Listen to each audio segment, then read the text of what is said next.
It's the first MasterChef quarter-final. And this week's best amateurs are back to face two more daunting tests. I'm just absolutely thrilled. It takes me one stage further to where I want to be, which is terrific. I'm not scared of them.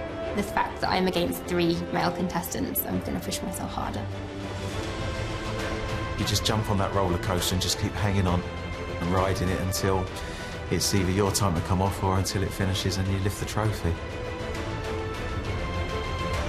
This happens once in a lifetime, so you have to take it.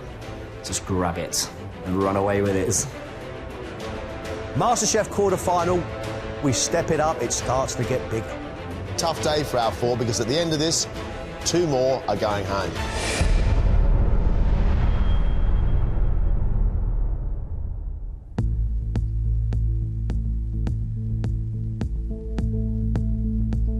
This is the palate and skills test, and this has become one of my favourite bits of the competition. What dish are you making? Today I'm cooking a jungle curry of guinea fowl and a coconut and lime rice. What's a jungle curry? Jungle curry comes from the north of Thailand, and jungle curry doesn't have any coconut milk. Don't let me stop you. Off you go. So skill number 1, obviously, can they joint this bird? That's it. The difficulty will be if they cook the breast meat off the bone. The breast meat will be really dry. The curry paste is made up of chilies, shallots, garlic, shrimp paste, dried shrimps, palm sugar, fresh turmeric and galangal. They're going to have a very grown-up palate to identify these. Unless they get this paste full of flavour, then the curry is going to just taste of water. And already, you can smell the fragrance of it. Wow, that is great. In goes your bird, skin side down in the oil. Saltiness from fish sauce, sweetness from Chinese wine. Next, some rice. And I think rice is a great test of skill because so many people get rice wrong. So you can't get rice wrong. The coconut rice is made with a small amount of the thickest part of the coconut milk. So the rice onto the heat, never lift that lid.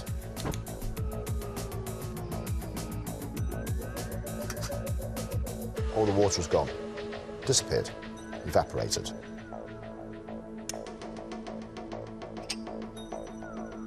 There you go. Well done.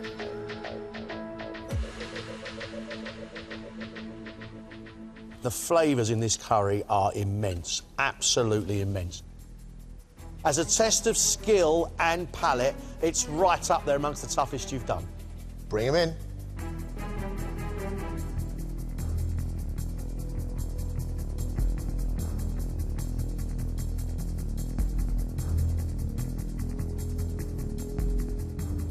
I've cooked you a dish. Taste that dish and write down what you think is in it.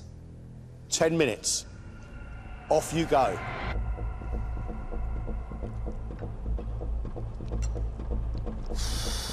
Don't do Asian. It's not me. It's not Mediterranean, is it? I knew I'd find this quite a challenge. This is what I was worried about, definitely. There's so much going on in there. I've never cooked food like that before. I'll give it my best. Ladies and gentlemen, 1 hour, 15 minutes. Let's cook. The ingredients have been separated onto 4 trays. The protein tray contains a guinea fowl and a duck. The others are for the paste, garnishes and rice.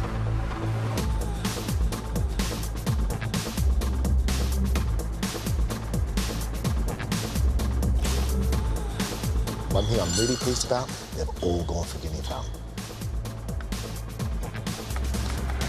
Holly is a young cook who you've identified as having a very, very good palate. Now, with that great palate, she should be able to dissect this dish. Can she recreate it? I think John and Greg have previously picked up I might be lacking in technique with me being only 22. I just need to prove to them that my age doesn't mean a thing, that I can be just as good as the other contestants who are older than me. Holly, What do you think the differences are going to be between yours and John's? John's meat has got the bone in. I didn't choose to have the bone in mine just because I didn't want to make a massive mess of it when I was butchering.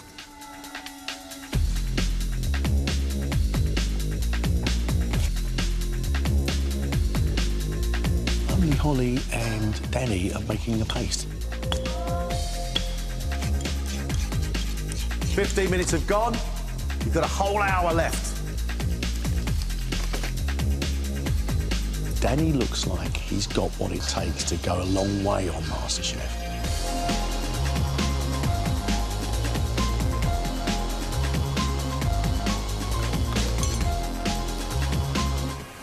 I like this. You're going from your bowl to John's bowl, your bowl to John's bowl. I'm not comfortable with Asian at all, but I'm getting somewhere.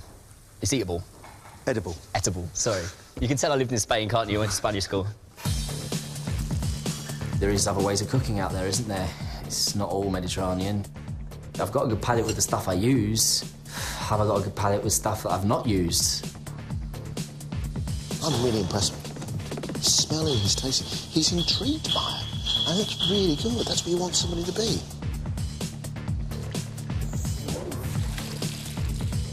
It's a bit early to start cooking the rice at the moment, but not for Greg.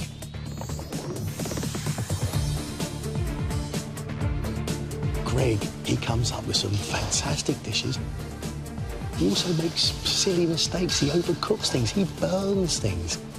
He has to focus if he wants to recreate your dish. Focus. I like to think I've got a good palate. I'll probably go and really mess up if it's a taste test. Your sauce looks a little thin.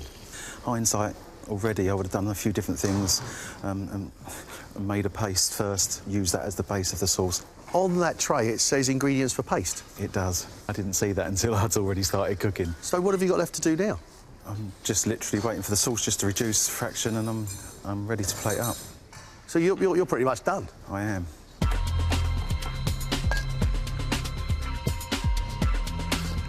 With 35 minutes left, Greg says he's finished. And he's finished with rice which is gluggy and a sauce which he knows is too thin. So if you know something wrong, why not try and make it right? You have 35 minutes left. Robert is a cook with lots of knowledge, John. He is very flamboyant. I'm not sure how he's going to react to having to cook somebody else's food. I respect the judges enormously and I take on board their comments, but what I'm trying to do is give the food my personality. If at the end that means I go down in flames, then I go down in flames. Are you happy?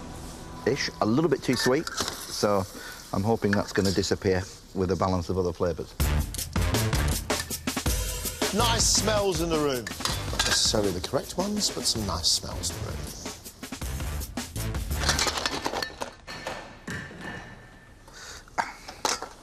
Just lost half my sauce. Oh, no. Don't panic now. You've got 5 minutes left. It's too salty. It's too salty, it's too salty. There's not a lot happening over here.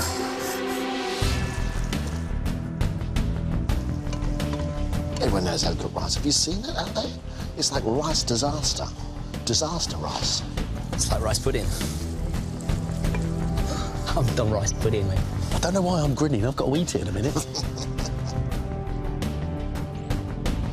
Last 60 seconds. Cheers.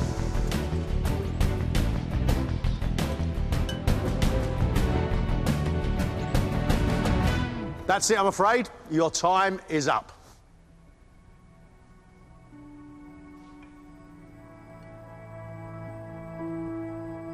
As far as skills concerned, we want to see 3 skills. If you could joint a piece of poultry, could you make a paste for a curry? And can you cook rice? They're the 3 skills.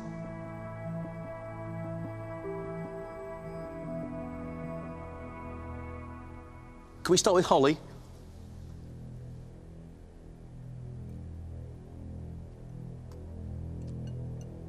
It's quite sticky and very pungent from all those dried shrimps. The sauce is just coating your meat. Tastes okay. The rice is too heavy and too thick. But your curry is very pleasant. Guinea fowl is cooked really nicely. It wasn't on the bone. I thought it might dry out. It hasn't. I don't know why you look so scared, because that's not bad at all. I wasn't too bad picking out the flavours, but I hate rice. I never cook it at home and I never eat it at restaurants. I just don't like it. Robert?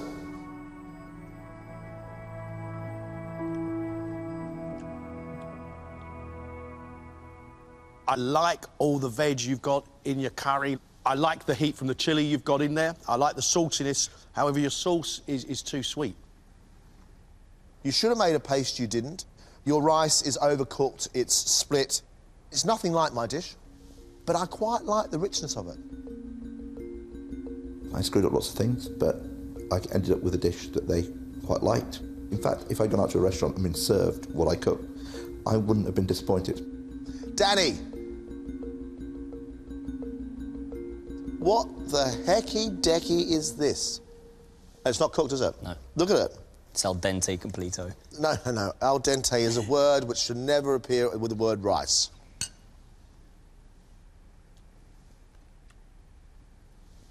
I like the fiery spiciness on the back of my throat from your curry. Your meat's cooked well, but the sauce is a little bit too salty. That guinea fowl is cooked brilliantly. Absolutely brilliantly well done. I should be able to cook rice by now.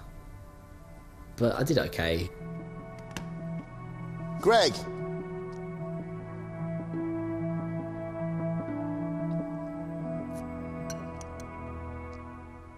You didn't even think about making a paste. Now I've got salty water flavoured with a few bits of chilli and a little bit of sugar. Your rice is overcooked. I'm disappointed in this, I've got to say. OK. With 35 minutes to go, you said you were pretty much done, but you didn't like it. Pick yourself up and fight. We will appreciate the effort. Don't give in. I can't give up. I've won it too much now. I'll just give it my best, that's all I can do. Well, that's over. Palate and skills test done. We're in the quarterfinals of MasterChef, we should know how to cook rice. Hate rice. Now for these four, one more test before we decide who stays and who goes. To give them a taste of what lies ahead, we've asked restaurant critic William Sitwell to come in and taste with us. Now, William's not the sort of man you want to present shoddy food to. Tell you what, if they cook rice for the next round like that, they're definitely out. I've been a food critic for about 12, 15 years, but I'd be lying if I said that, you know, food was in my genes. My family were writers and poets, scratching around trying to find a good meal. I think the critic needs to be someone who the audience can empathise with, who they believe and they trust. I'm here to serve the people because there's such a plethora of places out there. If you haven't got oodles of money, you don't want to waste an evening or a lunch on a place that's not good enough. And so if I can try and shine a light on the wonderful things in food, that's what, you know, makes me happy to wake up in the morning. You have 80 minutes to make one exceptional dish. Ladies and gentlemen, good luck. Let's cook.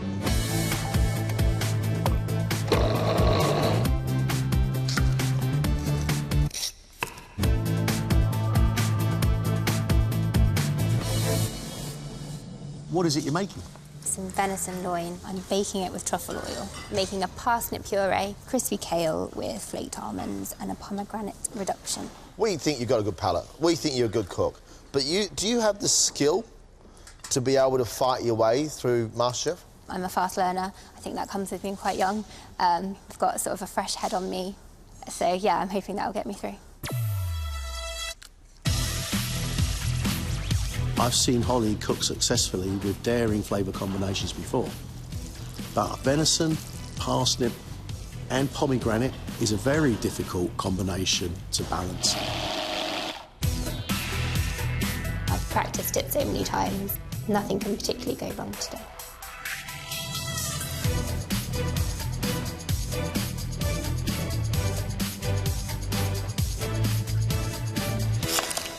Greg, what are you making for us? To hopefully try and stay in this competition, I'm doing black and white lobster ravioli in a pink lobster sauce with white truffle oil. It sounds lovely to me, Greg.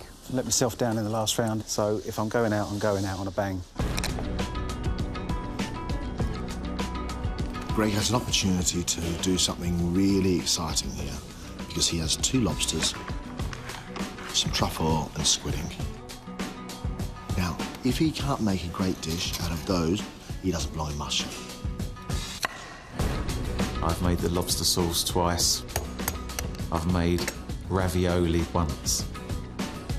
Never cooked it all in its entirety. 40 minutes gone. They're halfway.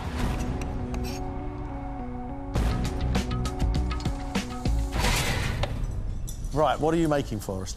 Lamb cutlets with a brioche and port stew, celeriac puree and green peppered padrons. Mostly all the components I'm using are Spanish. Why are you obsessed with all things Spanish? Because I lived there for 23 years. Every dish I've done, it's had a part of Spain in it. It's done me justice, so hopefully it'll do me justice in this one as well.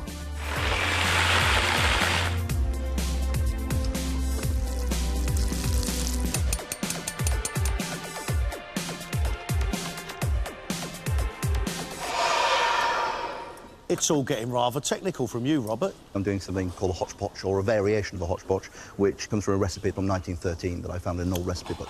Basically, the original recipe was lamb cooked in a mutton stock with lots of root vegetables and pearl barley. I mean, this really is more of a restaurant version of that dish. Where's the flamboyancy in this dish? It's got vibrancy there and hopefully a bit of showmanship in the presentation. Robert seems very, very confident in his own dish. He's got really interesting techniques because he's poaching his lamb, he's vacuum sealing some of his vegetables, he's got all sorts of techniques going on. That's really interesting. All the great chefs have a personality in their cooking. I want to have a distinctive personality about my food, and hopefully that becomes memorable. I wanted to sing like a choir. It may end up being a cacophony. We'll find out.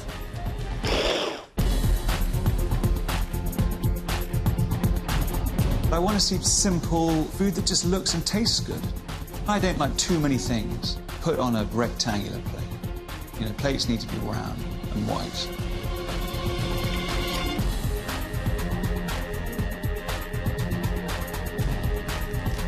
"15 minutes left." Is that your first lot of ravioli? Yeah. And you only got 15 minutes left? Yeah.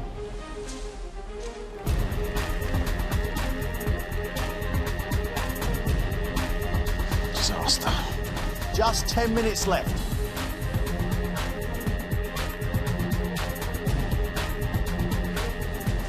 Not enough. You have got 3 minutes.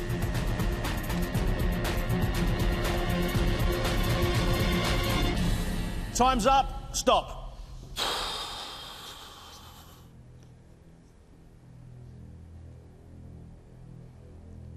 We are bringing in a guest to help us taste. Someone who strikes fear in the hearts of the best chefs in the country. The food critic, William Sitwell.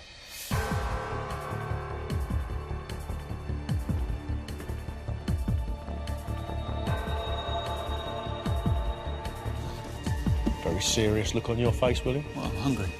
Good.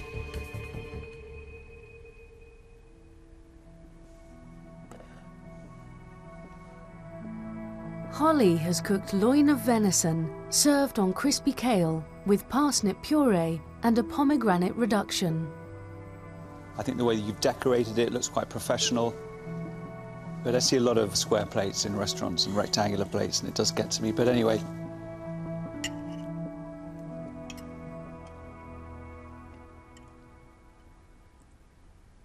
I think your use of pomegranate is very original. And I've not seen pomegranate matched with venison, and it's quite a pretty idea, but the venison is overcooked. Okay. That's a shame. And even though you've cut it nicely, that to me is a bit tragic. Okay. I like the crunch on the kale and the iron flavour it gives. I like the sweetness of your pomegranate sauce and your parsnip puree. However, that venison is overcooked, Holly. I'm awfully sorry. Okay. The venison is overdone. But what I'm really pleased about is your ability to get flavours right. Because you got fresh pomegranate, you squeezed it, which just brings the palate alive. I think it's a very, very tasty thing. Getting comments from a food critic would be scary. At least he said some good things and didn't absolutely rip me apart. Danny is serving lamb cutlets on celeriac puree and garlic spinach, with baby carrots and Spanish padron peppers, asparagus on a red pepper swipe, and a Rioja and port reduction.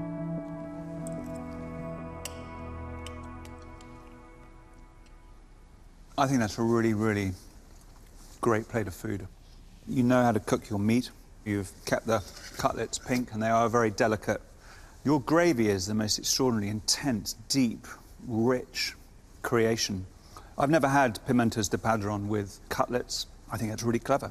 The only thing I would caution you about is this completely pointless, reckless smear, which smacks of amateurism and makes me almost want to throw the plate at you. Not just the fact that it's rectangular, which we'll forgive. I wish one day I could see a round plate of food. But if I was sitting in a restaurant or a gastropub and I got fed this, I'd be very happy. Wow. I love it for lots of different reasons. Really, really, really good. This stage of the competition, Danny, good job. Restaurant critic to say that he would be happy with my food in a restaurant, it's a pretty good feeling, isn't it? Pay 20 odd quid for that and you wouldn't send it back.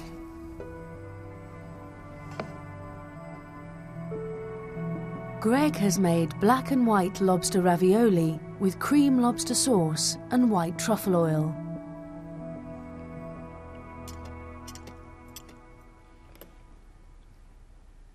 Only the fact that I'm supposed to eat this made me eat that, because appearance-wise, I wanted to run in the opposite direction quite fast. And I suppose the tragedy of this is that the flavour is as terrible as the appearance. The pasta is too rubbery. I'm not getting a really powerful feeling of lobster. The sauce is okay, but if I ordered this in a restaurant, I'd be very disappointed. It's a disaster. With 15 minutes to go, you went into panic mode, and this is why this dish looks as rough as it does. However, I'm really sorry, William, but I don't agree with you on the flavour of your dish. I get some really nice heady truffle oil, and I get the sweetness of lobster. I don't like the texture of it because the pasta's too thick. What we've got is a dish which you've been over-ambitious with, and at this stage of the competition, you don't have the skill. Yeah. It wasn't the best. It was one of the worst dishes I've ever produced. Finally, it's Robert's hodgepodge. Poached cannon of lamb on a pearl barley risotto with 7 individually cooked root vegetables, a parmesan crisp, and a red wine jus. You've used a round plate. I've used a round plate. Amazing. Congratulations.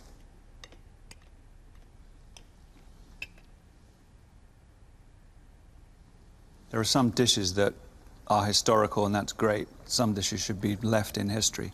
I'm not sure that your reinvention is really bringing this dish alive.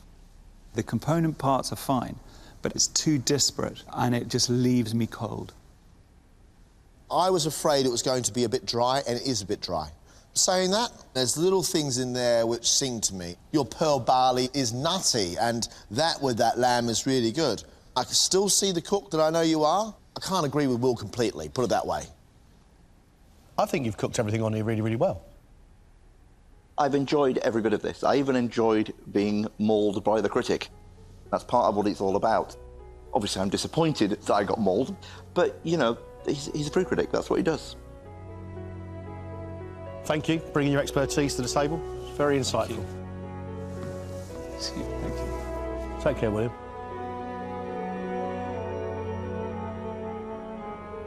Our 4 must be exhausted because 2 really tough tests.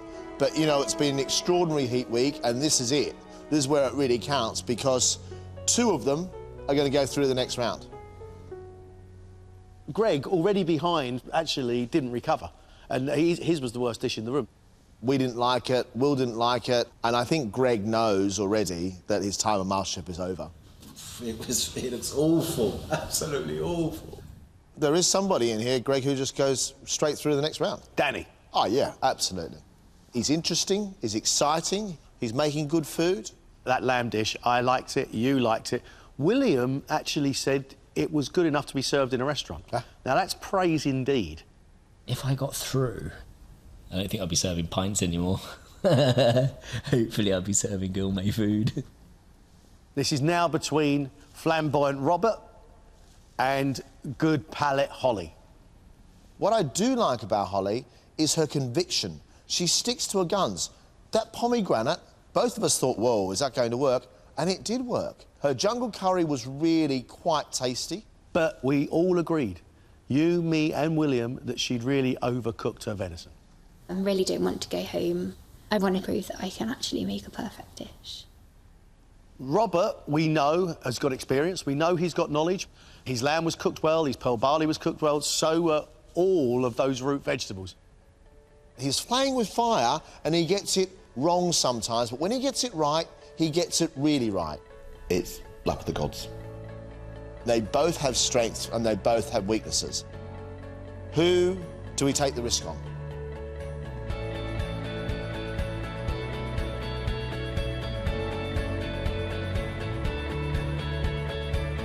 Two of you will be going through to the next round.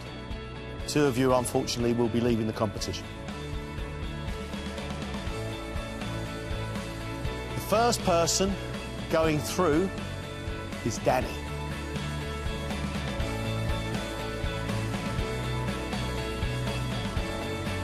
The second person going through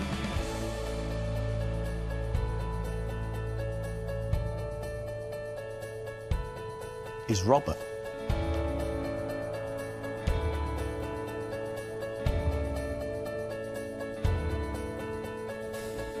I know I can cook better than that.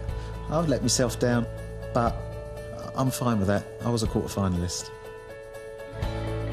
I'm not particularly surprised. I know I messed up with my venison. I'll definitely look back on MasterChef as a massive experience. I'm just really, really pleased, really, really chuffed about it.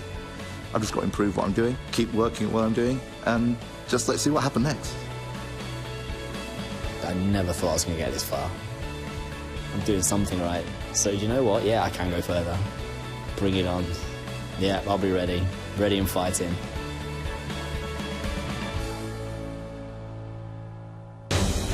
Next week, another 12 hopefuls will fight it out for a place in the quarter-finals. That is knocking on the door of delicious. I think it's a really good dessert, like really good. There! You're joking.